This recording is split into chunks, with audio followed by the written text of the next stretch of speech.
Hello everyone. तो आज हम chapter number 6 this is Jody's horn का थर्ड पार्ट पढ़ाने जा रहे हैं। तो चलिए शुरू करते हैं। Movement directly in front of him startled him so that he tumbled backward. The fawn lifted its face to his. It turned its head with a wide, wandering motion and shook him through with the stare of its liquid eyes. तो जब वो हिरन की बच्ची को खोजने गया जंगल में, तो वहाँ पर क्या होता है, movement directly in front of him startled him, उसके आगे उसके सामने जो हलचल हुआ और उस हलचल ने उसे इतना चौंका दिया कि वो पीछे की ओर गिर पड़ा। The fawn lifted its face to his, और हिरन के बच्चे ने अपना चेहरा उसके सामने उठाया, उसकी ओर किया। It turned its head with a wide, और इसने चेहरे को, अपने सिर को इसने मोड़ लिया। वंडरिंग मोशंस, एक आश्चर्य करते हुए या हैरान होते हुए वंडरिंग मोशन में। एंड सूक हिम थ्रो, और अपने आप को उसने हिलाया, थोड़ा सा हिलाया। With the stare of its liquid eyes, अपने आँखों में आंसू ले, मतलब उसकी आँखों में पानी आ गया था, इसको आँखों से पानी गिर रहा था, तो उस तरह से घूरते हुए उसने अपने आप को हिलाया। इट वॉज क्यूरिंग, और ये हल्का सा काँप रहा था। It made no effort to rise और रन, और ना ही इसने उठने का प्रयास किया और ना ही भागने का। Jody could not trust himself to move, और जॉडी जो था वो अपने ऊपर यकीन नहीं कर पाया, टू मूव, वहाँ से हिलने का, कि वहाँ से वो हिल सके। ही विस्पर्ड, वो बुदबुदाया, मैं ही हूँ, it's me. The fawn lifted its nose scenting him, उसने अपने नाक को ऊपर उठाया, उसे सूंघते हुए। हिरन का जो बच्चा था, हिरन के बच्चे ने उसे सूंघते हुए, जोड़ी को सूंघते हुए अपने नाक को ऊपर उठाया। यू कैन सपोज, आप सपोज कर सकते हैं किस तरह से उसने अपने नाक को उठाया होगा सूंघते हुए।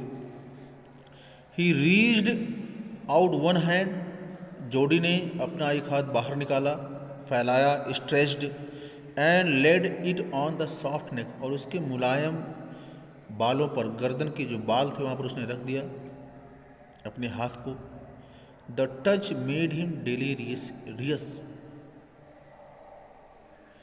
और उस स्पर्श ने, जो उसने छुआ अपने हाथों से, तो उस स्पर्श ने उसे मदहोश कर दिया, उत्तेजित कर दिया। एक्सट्रीमली एक्साइटेड, यहाँ बगल में दिया गया बेटा, डेलीरियस मीन्स होता है एक्सट्रीमली एक्साइटेड। तो उस स्पर्श ने उसे बहुत ज़्यादा उत्तेजित कर दिया। He moved forward on all fours until he was close beside it, तो अपने चारों पैरों पर, मतलब इसे यानी हाथों और पैरों की मदद से वो चलता रहा जैसे जानवर चलते हैं, जब तक कि उसके बगल नहीं पहुंच गया। He put his arms around its body, और उसने अपने हाथों को उसके शरीर की चारों ओर डाल दिया। A light convulsion passed over it, एक हल्का सा सिहरन, कन्वर्जन मीन्स होता है सिहरन, सीवर, तो एक हल्की सी सिहरन उसके शरीर में दौड़ गई। But it did not stir, लेकिन वो हिला नहीं। स्टीयर मीन्स होता है move, steer means move.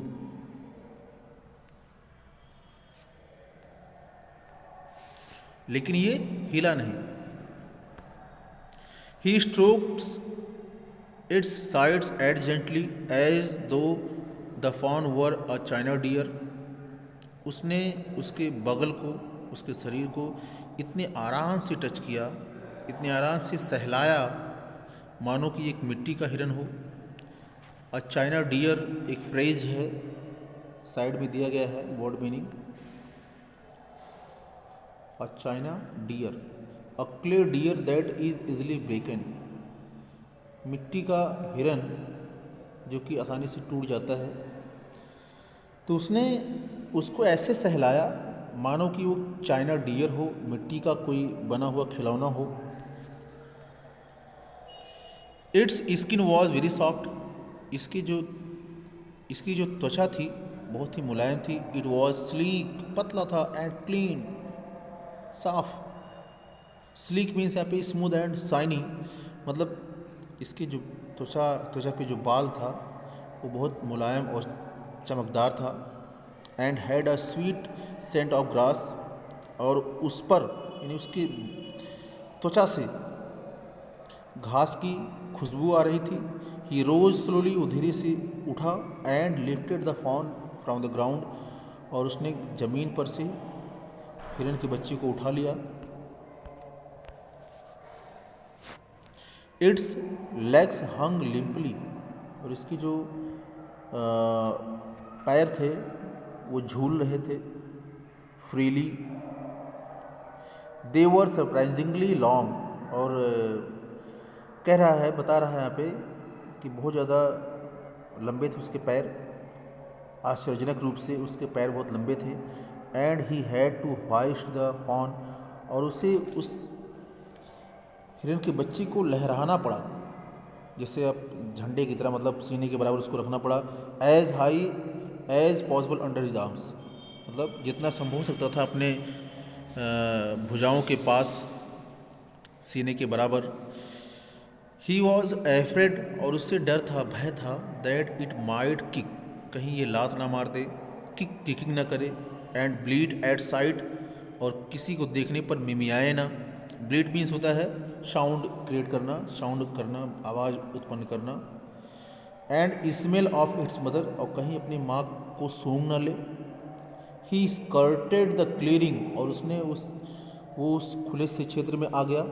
And pushed his way into the thicket, और झाड़ियों से होकर के अपने रास्ते को बनाया। जो वहाँ पे झाड़ियाँ थी, थिकेट था, थिकेट मीन्स झाड़ियाँ। It was difficult to fight through with his burden. अच्छा, उसने जो बोझ यानी जो हिरन के बच्चे को अपने साथ वो लिए हुए था, अपनी गोद में उठाया था, तो उससे लड़ना मुश्किल था, मतलब आगे बढ़ने में थोड़ा मुश्किल उसको मुश्किल का सामना करना पड़ रहा था। The fawns legs caught in the bushes, और हिरन के बच्चे के जो पैर थे वो झाड़ियों में फंसे हुए थे। And he could not lift his own with freedom, और यहाँ तक कि वो आसानी से अपने ही बोझ को उठा नहीं पा रहा था, मतलब स्वयं ही नहीं चल पा रहा था। He tried to shield its face from prickling vines, और उसने कांटेदार झाड़ियों से, जो लताएं थी कांटेदार,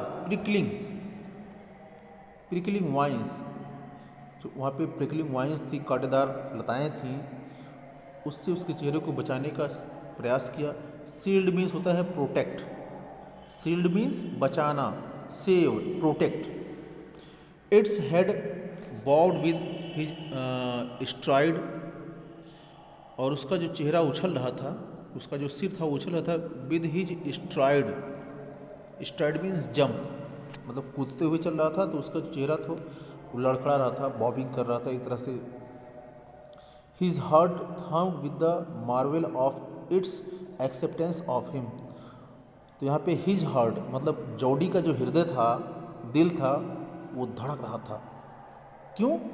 क्योंकि वो उसको स्वीकार कर चुका था, उसके एक्सेप्टेंस, उसके स्वीकृत के, मतलब जो एक जादुई प्रभाव था, मार्वेल था। मार्वेल मीन्स होता है मैजिक, मतलब हिरन का बच्चा जो जॉडी को मिल गया था, उस एहसास से उसका हृदय धड़क रहा था। ही रीच द ट्रेल, और वो उस निशान के पास पहुंचा, वो पाइन ट्री जो उसने जिसको उत्तर दिशा मान के रखा था। And walked as fast as he could until came to the intersection with the road home, और वो उतना तेज चला जितना कि वो चल सकता था, और तब तक चला जब तक कि वो चौराहे के पास नहीं आ गया, जहाँ पर मतलब इंटरसेक्शन जो रोड का था, क्रॉसिंग, जहाँ से उसके घर का रास्ता था। ही स्टॉप टू रेस्ट, वो आराम करने के लिए रुका। And set the fawn down on its dangling legs, और उसने ही स्टॉप टू रेस्ट, वो आराम करने के लिए रुका, and set the phone down, और हिरन के बच्चे को नीचे रख दिया, ऑन इट्स डैंगलिंग लेग्स, उसके झूलते हुए वेविंग पैरों पर उसे नीचे रख दिया। उसके पैर मतलब वो अपने पैरों पे संभल नहीं पा रहा था। इट वेवर्ड ऑन देम, और ये इन पे लड़खड़ा रहा था, लहरा रहा था। It looked at him and bleated, और वो उसकी तरफ देख रहा था, जोड़ी की तरफ देख रहा था और मिमिया रहा था। ही सेड इंचैंटेड, और उसने मंत्रमुग्ध होते हुए कहा, I will carry you after I get my breath, मैं तुम्हें जब तक मेरी सांस चल रही है मैं तुम्हें ले चलूँगा। He remembered his father saying, उसने अपने पिता के बातों को याद किया, that a fawn would follow, कि एक बच्चा आपके पीछे, हिरन का जो बच्चा है वो आपके पीछे आएगा। कब? अगर, यदि it had first been carried, यदि इसे पहली बार ले आया जा रहा है। ही स्टार्टेड अवे स्लोली, उसने धीरे धीरे शुरू किया, चलना शुरू किया। The fawn stared after him, और फॉन भी उसके पीछे चला, स्टेयर मतलब घूरा, उसने घूरता रहा उसे। ही केम बैक टू इट, उसके पास वापस आया, एंड स्ट्रोक्ड इट, और उसे सहलाया, मारना नहीं बेटा, सहलाना, एंड वॉक्ड अवे अगेन, और फिर से उसने चल दिया, फिर से वहाँ से वो चल पड़ा। It took a few wobbling steps towards him, अच्छा उसको आगे बढ़ने में कुछ वॉबलिंग स्टेप्स मतलब हिलना डुलना, मतलब हिलते डुलते हुए चला थोड़ा सा उसके साथ साथ। एंड क्राइंग पिटिसली, और दीनतापूर्वक, पिटी से बना हुआ है, पिटी मीन्स काइंडनेस, और बहुत दीनतापूर्वक वो बहुत तेज़ी से रो रहा था, कह सकते हैं, मिमिया रहा था। It was willing to follow him, और वो उसके पीछे जाने के लिए इच्छुक था। इट बिलोंग टू हिम, और वो उससे संबंधित था, उसी का था। इट वॉज हिज ओन, ये उसका ही था।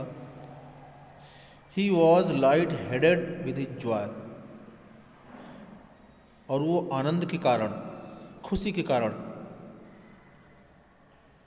लाइट हेडेड माने unable to think clearly, light headed means unable to think clearly, तो खुशी से उसे कुछ सूझ नहीं रहा था। He wanted to fondle it, वो इसे पुचकारना चाहता था। Fondle means stroke. To run and romp with it, और इसके साथ दौड़ना और खेलना चाहता था। रोम्प means play. To call to it to come to him, और इसे आने के लिए पुकारना चाहता था कि मेरे पीछे चले आओ। ही डेयर्ड नॉट अलाउ इट, और इसे डराना नहीं चाहता था।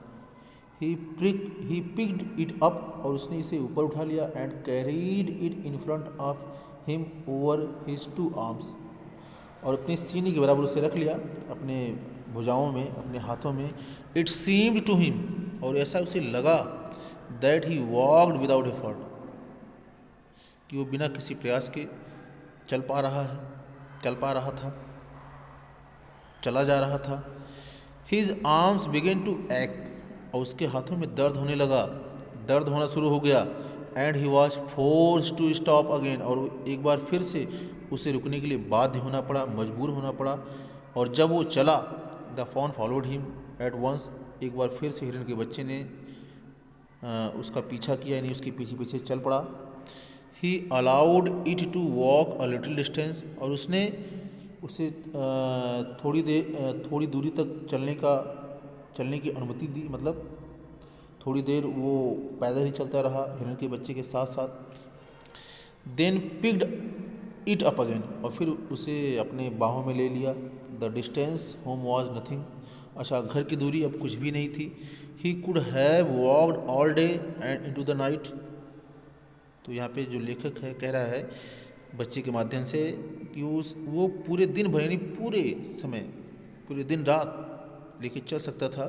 कैरिंग इट, ले करके, एंड वॉचिंग इट फॉलो, और इसे देखते हुए कि वो पीछा कर रहा है नहीं पीछा कर रहा है।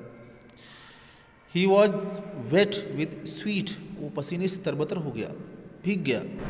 But at a light breeze blew through the June morning, यानी जून के महीने में एक हल्की सी सुगंधित हवा जो सुबह के समय की होती है उसे लगी, कूलिंग हिम, उसे ठंडा करती हुई बहने लगी।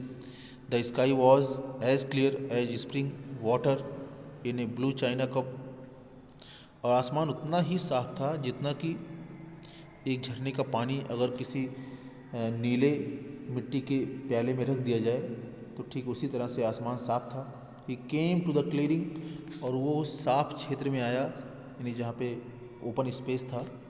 It was fresh and green after the night's rain, और वो क्षेत्र रात की बारिश के बाद ताज़ा और हरा भरा हो गया था, यानी चारों ओर हरियाली दिखाई पड़ रही थी। He fumbled with the latch and was finally obliged to set down the fawn and manage it. Then he had an idea. He would walk into the house, into Penny's bedroom. हाँ, तो चलिए देखते हैं। तो he fumbled with the latch and was finally obliged to sit down. तो वो पकड़े रहा उसको, लैच मीन्स बोल्ट, कुंडी, and was finally obliged to sit down the fawn to manage it, और आखिरकार उसे फ़ोन को, हिरन के बच्चे को मैनेज करने के लिए उसे नीचे रखना पड़ा। और तब उसे विचार आया, he would walk into the house, कि वो घर में जाएगा,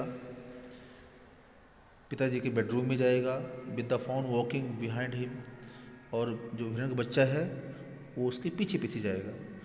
बट एट द स्टेप्स, लेकिन सीढ़ियों पर, the fawn balked means was unwilling, यानी उसकी जाने की इच्छा नहीं हो रही थी। But at the steps the fawn balked, लेकिन सीढ़ियों पर हिरन के बच्चे की जाने की इच्छा नहीं हो रही थी। And refuse to climb them, और उसने चढ़ने से मना कर दिया। He picked it up and went to his father, उसने इसे उठा लिया, अपने पिताजी के पास गया। पेनी अभी भी आंखें बंद करके सो रहे थे, लेटे हुए थे। जोडी कॉल्ड, पा लुक, पापा देखिए। Penny turn his head, Penny अपने सिर को मोड़ा। Jody stood beside him, Jody उनके बगल खड़ा हो गया। The fawn clutched hard against him, और हिरण का बच्चा भी एकदम कस के उसने पकड़ा हुआ था जॉडी को। इट सीम टू पेनी, और पेनी को ऐसा लगा that the boy's eyes were as bright as the fawn's, कि जॉडी की जो आंखें थी उतनी ही चमकदार जितनी कि हिरण के बच्चे की। तो उन्होंने कहा, I am glad you find him, मुझे बहुत खुशी है कि तुमने उसे खोज लिया। उसके बाद जॉडी किचन में गया। द फॉन वॉवर्ड आफ्टर हिम, और हिरण का बच्चा भी उसके पीछे लड़खड़ाते हुए गया। A pan of morning milk stood in the kitchen safe, तो किचन के सेफ में दूध का जो बर्तन था वो रखा गया था। खड़ा हुआ मतलब क्या, रखा गया था। The cream had risen on it, और उस पर एक मलाई पड़ी हुई थी। He skimmed the cream into a jug, और उसने क्रीम को, मलाई को जग में निकाल लिया। He poured milk into a small gourd, और उसने एक छोटी सी कटोरी में दूध को उड़ेला। He held it out to the fawn, और उसने इसे हिरन के बच्चे को पकड़ा दिया, मतलब वहाँ पे रख दिया। It butted it suddenly smelling the milk, दूध को सूंघते हुए इसने अपने हाथ से पकड़ने की कोशिश की, मतलब अपने पैरों से पकड़ने की कोशिश की अचानक। He saved it precariously from spilling over, और इसने किसी भी प्रकार से इसे बचाने की कोशिश की, कहीं ये फ्लोर पर लुढ़क न जाए, बह न जाए। It could make nothing of the milk in the God, अच्छा, दूध जो कटोरी में रखी गई थी उससे कुछ नहीं हो सकता था, मतलब वो पी नहीं पा रहा था। He dipped his fingers in the milk, उसने अपने उंगलियों को दूध में डाला। And thrust them into the fawn soft wet mouth, और उसने उसके मुलायम गीले मुंह में उसने डाला, ऐसे उंगली से दूध को ऐसे चटाया, एक तरह से सिपिंग किया, सक किया। इट सक्ड ग्रेटली, और ये ललचाते हुए पी गया, सकिंग किया इसने। सक करना मतलब चुस्की लेना, चूसना। व्हेन ही विथड्रॉ देम, और जब जॉडी ने उंगलियों को बाहर निकाल लिया, इट ब्लीटेड फ्रेंटिकली, मतलब वो पगलाते हुए, मतलब मैडफुली, पागल होकर के मिमियाने लगा। एंड बटेड हिम, और उसका हाथ उसने पकड़ लिया। He dipped his fingers again, उसने अपनी उंगलियों को फिर से डाला दूध में। As the fawn sucked, he lowered them slowly into the milk, तो उसने अपनी उंगलियों को फिर से दूध में डाला। एज द फॉन सक्ड, और जैसे ही मतलब हिरन के बच्चे ने सक किया, मतलब चूसा दूध को, उसने पिया। He lowered them slowly into the milk, तो उसने अपने उंगलियों को दूध में डाल लिया। The fawn blew and sucked and snorted, मतलब आवाज़ कर रहा था, सकिंग कर रहा था। स्नॉटिंग मीन्स सेंटेड, सूंघ रहा था। It stamped it's small hoops impatiently, और अधीर होकर के ये अपने छोटे खुरों को पटक रहा था। As long as he held his fingers below the level of the milk, और जब तक, यानी उतने समय तक, जब तक कि वो अपने उंगलियों को दूध के, मतलब दूध में डुबोए रहता था, डाले रहता था, पकड़े रहता था। द फॉन वॉज कंटेंट, हिरन का बच्चा खुश रहता था, संतुष्ट रहता था। इट क्लोज्ड इट्स आइज ड्रीमली, और इसने अपनी आंखों को मूंद लिया जैसे सपने देखते हुए। It was ecstasy to feel its tongue against his hand. अच्छा, यहाँ पे क्या कह रहा है लेखक, क्या कह रहा है? जिस प्रकार से हिरन का बच्चा उसकी उंगलियों को चूस रहा था, तो इसको एहसास करना कैसा था? बहुत ही सुखद भावना थी। Ecstasy means very happier. It's small tell flicked back and fourth, इसकी जो छोटी पूंछ थी वो आगे पीछे ऐसे चल रही थी, फ्लिकिंग कर रही थी, फ्लिकिंग, मूव कर रही थी। The last of the milk vanished in A swirl of foam and gargling, और जो आखिरी दूध की मात्रा थी, बूंद थी, वो किस में खत्म हो गई, गायब हो गई? इन अ swirl of foam and gargling, मतलब गाजे में, और गर्गलिंग मतलब गुड़गुड़ाने में, रंबलिंग, मतलब जैसे जानवर अपने मुंह में दूध लेकर के गुड़गुड़ाते हैं, फोमिंग करते हैं। जब बच्चे, आपने देखा होगा कि जब गाय के बछड़े या भैंस के जो बच्चे होते हैं, जब लास्ट में दूध जब पी चुके होते हैं, तो उनके मुख से झाग निकलती है। तो वही कह रहा है, the last of the milk, यानी दूध की जो आखिरी मात्रा थी, आखिरी बूंद थी, वो गायब हो गई, वैनिश्ड हो गई। इन ए swirl of foam and gargling, मतलब झाग के रूप में, एंड गर्गलिंग गुड़गुड़ाने के रूप में। तो आई होप आपको ये चैप्टर समझ में आया होगा। अपने कमेंट्स, ओपिनियंस ज़रूर दीजिएगा। Thank you, have a nice day.